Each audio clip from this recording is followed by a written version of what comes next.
The Grade 9 to 12 Mathematics Framework of Outcomes is easily the most overlooked document in all of Manitoba mathematics. So I want to highlight 3 sections of this document that can definitely give teachers an insight into what the province expects from our classrooms and from us as teachers.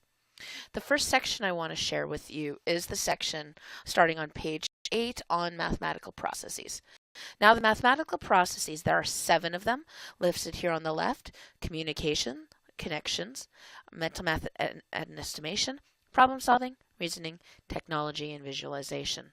These are the 7 areas, and in the following pages it goes through it in detail, but they want to use communication to learn and express their understanding, make connections to other math topics and outside concepts, deal with fluency through mental math and estimation, apply and develop and apply new mathematical knowledge through problem solving, with reasoning, having access to technology, and using visualization.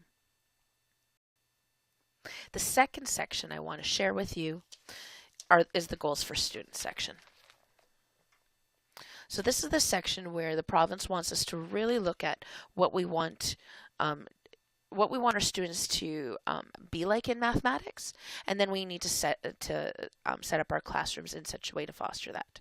So the goals for students in mathematics are the first piece, but I'm going to focus in on this section, and I'll let you do the last section yourself. So the main goals for students are here, but students that have met these goals gain an understanding and appreciation. They have a positive attitude. They engage and persevere in mathematics. They contribute to discussions. They take risks and exhibit curiosity. So teachers are encouraged to develop a classroom atmosphere that will foster those goals for students. And then the last section I want to share with you guys, or a highlight for you, is on page 19. The instructional focus. And the instructional focus in mathematics is very specific in terms of is very vague, but they really do want us to adapt our learning styles to the diversity of learning styles. So methods of instruction should be based on the learning styles and abilities of the students. So rather than a cookie cutter instruction model, having an instruction model that definitely takes students into consideration.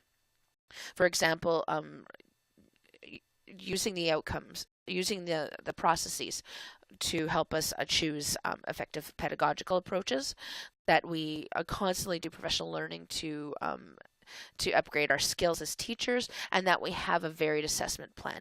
But the piece here is something that I want to bring your attention to, that there should be a balance of assessment tasks. For example, assignments, journal entries, performance tasks, portfolios, projects, quizzes, and tests. We tend to focus down here the quizzes and the tests, but those are only 2 out of a whole list of things the province wants us to look at. So in terms of planning for your math instruction, make sure you always pull out the 9 to 12 mathematics document to help you focus in on what you want to instruct your students.